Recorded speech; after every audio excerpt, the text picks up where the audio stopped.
As soon as you connect to any of those, I have your password, I have anything in between. Oh man. You can hack anything. That's scary as hell. Garages, gates, That's crazy, anything gang. Radio frequency, access control badges for doors and credit cards. There we go. I just read my card there, and if you want, I could show you the beginning of it. What? Oh my gosh, dude. This is Ryan Montgomery, known as the ethical hacker. He's demonstrating on camera how easily anyone can be hacked. Please pay close attention to what follows. Literally anybody. There are many ways in which anyone can be hacked. I will show you a few methods that you and your family should be aware of, and of course, I will present a few solutions to help you protect yourself, so please stay tuned. Ryan is showing how hackers can trick people using fake Wi-Fi networks. They set up Wi-Fi connections that look real, like the ones you might see at a cafe or airport. So all of these networks here, they probably appear to be legitimate, right? That look like a lot of damn networks. But they're not. These are all fake networks? They're all of them fake. That's As soon crazy. as you connect to any of those, I have your password, I have anything in between. So that's one thing. That's just Wi-Fi. And you just... Oh man. So Wow. Is this how people are stealing information? This is one of many ways. When someone connects to one of these fake networks, the hacker can see everything they do, like the websites they visit or passwords they type in. Instead of your device talking directly to the real internet, it's actually talking to the hacker's computer, which pretends to be the internet. The hacker can then send you fake websites or steal your information without you knowing. This type of attack is called a man-in-the-middle attack, and it can happen in places where public Wi-Fi is used. So what about the Wi-Fi connections in airplanes? They're actually, I mean, you can hack anything. But GoGo Inflate, they have a pretty good segment on their network, so you're pretty safe with GoGo.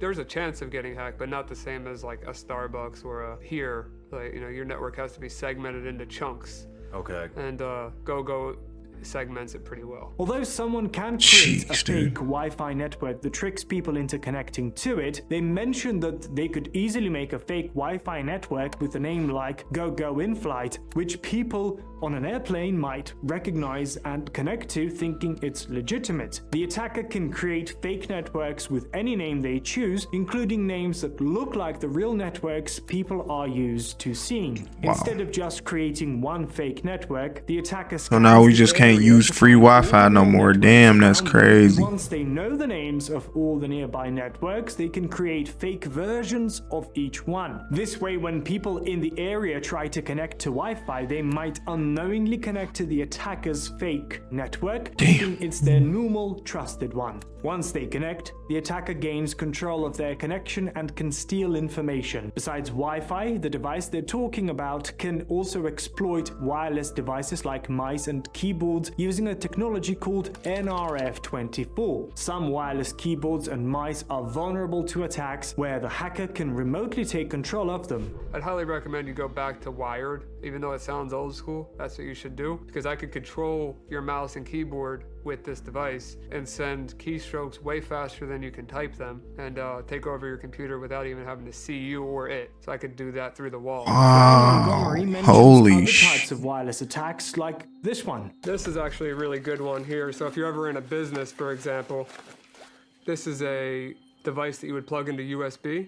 And then as you see, there's an Ethernet adapter here. And when this plugs in, this has a mini computer inside of it. So as soon as this thing gets plugged into a computer or to the internet, the first thing it does is try to reach back out to one of my servers. So if I put this in, your closet or where your modem was at, I don't think that you would ever think this is a dangerous device. We're constantly bombarded with spam calls, texts, and marketing emails, making it feel overwhelming. A common question people have is whether simply opening a text message can lead to being hacked. The answer is technically yes. It is possible in some cases. This can happen through just from opening a text message, attacks, which are especially dangerous because they don't require you to click on anything or interact with the message in any way. Government agencies and hackers pay large sums of money for these kinds of exploits because they allow remote access to your phone without you even realizing it. If I open a text, could I be hacked just from opening the text? Technically, yes. There was one going around for quite a long time called Pegasus. And then there was another one called Pegasus 2.0. It didn't require any user interaction from anyone. You would just send to a phone number. They'd have full remote access to your phone Even without Wow. opening the text. without opening anything. Holy shit. How do you defend against something like that? Yeah. You can't. There's no way to defend yourself. That's why they're so valuable, because there's nothing you can do. Another thing That's that can be scary hacked as is hell. the card. With a simple swipe of radio frequency identification device, they can read the details from a tap-to-pay credit card. This process is so fast that the person can steal your information instantly just by brushing past you. This works best with modern credit cards that use tap-to-pay technology, which What? includes an RFID chip.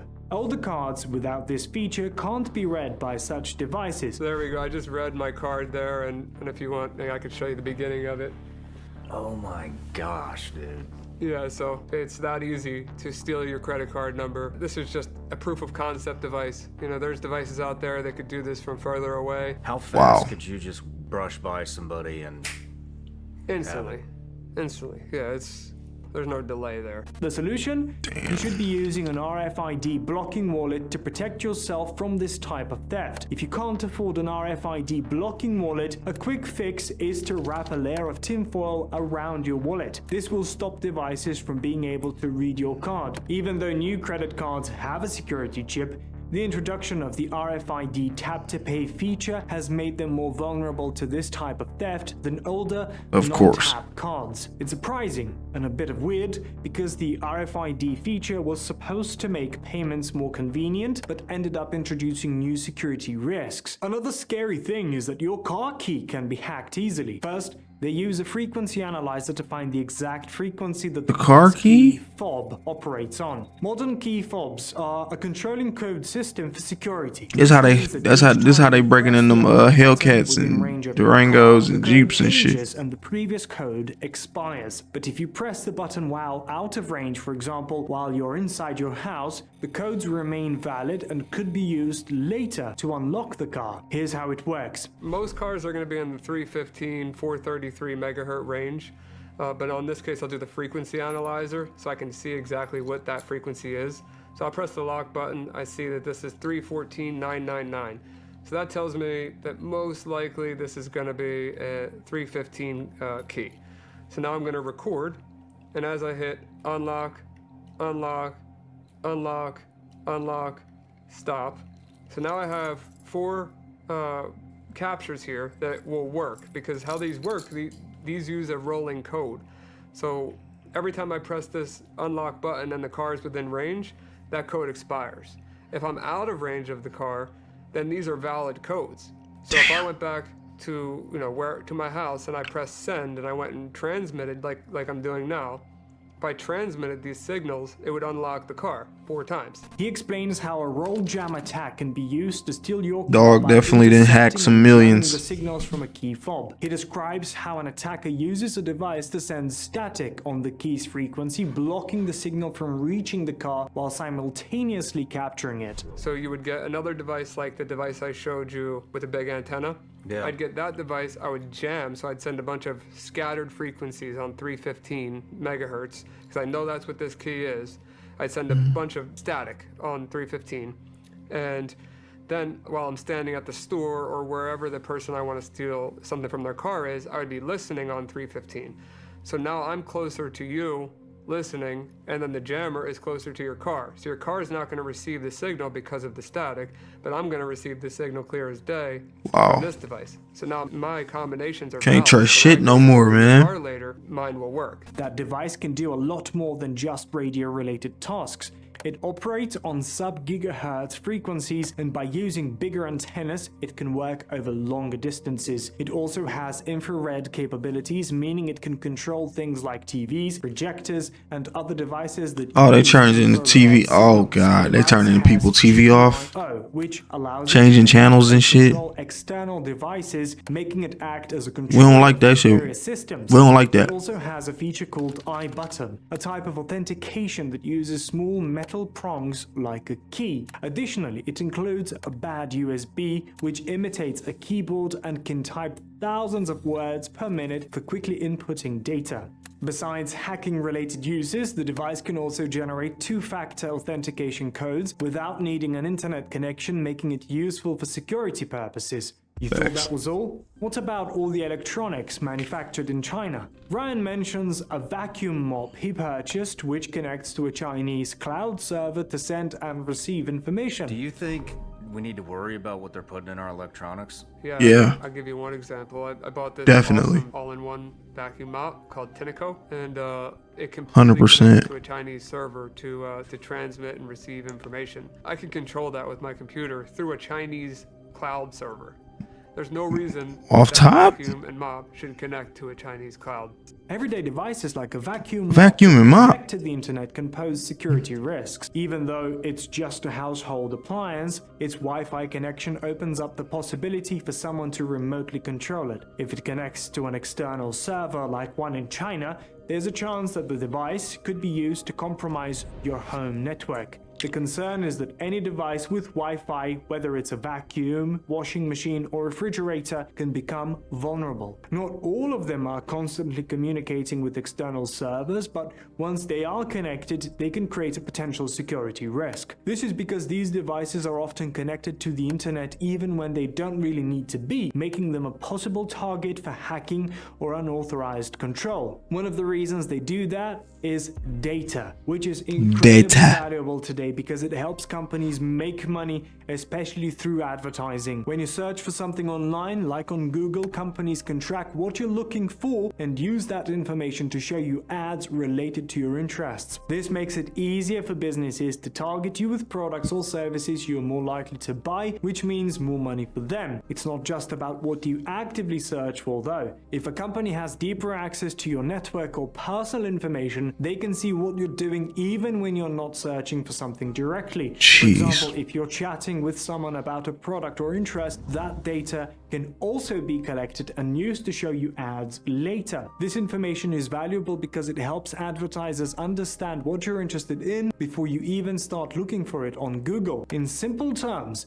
companies want as much data as possible because it helps them figure out what you want, allowing them to sell things to you more effectively. Now that you know all of this, here's what you need to do to protect yourself from hackers. Get a VPN. Use a password manager. I would recommend using a password manager for anything that you're storing your passwords with. The #1 ranked password manager recommended by Ryan is 1Password. This is the one I already use, so I will leave a link in the description below. 1Password. 1Password. Yeah. Is that the only one that's worth a damn? I don't want to speak on ones that I don't know. Alright, we're gonna have to make some changes. And second, Definitely, use an ASAP. antivirus Soon as he leave, you're gonna have to change up a lot of shit. IT company that specializes in cybersecurity, or reach out to a dedicated cybersecurity firm. Third, Use an RFID blocking wallet, and potentially, if you want to be extra safe, use a key fob that has an RFID shield on it. be cautious about the websites you visit. If your browser warns you that a site looks unsafe, it's probably unsafe. If someone Definitely. tells you otherwise, 100%. make sure they're a trustworthy source. Always use common sense. If something seems too good to be true, it likely is. And one of the most important ones, I would recommend staying up to date,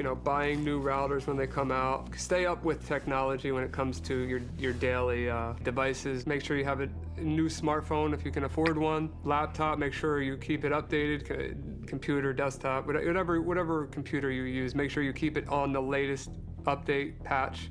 So this is why they keep putting out these software updates.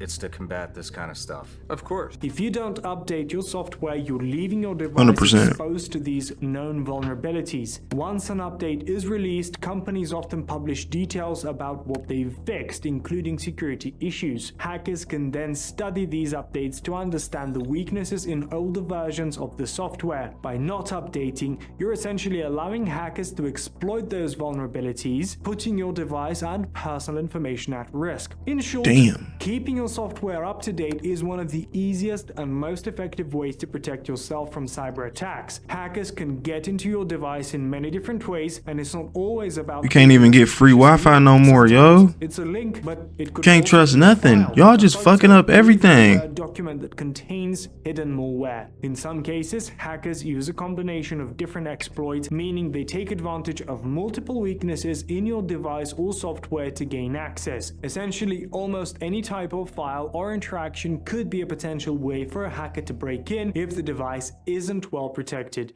So think twice before clicking on anything, especially in your email inbox. Bro, that's just wild as hell. All these mini computers inside of shit. You gotta watch what you plug your phone into. You can't just use any charger. You gotta get the most updated phone, the most updated shit. I mean, damn, bro. It's like, it just don't stop, and it's only gonna get worse, man. Y'all stay protected out here. Do the smart thing. Get that VPN. Keep your security up to date. All that. Because there's motherfuckers out here that will hack into your shit and take everything you got. Everything.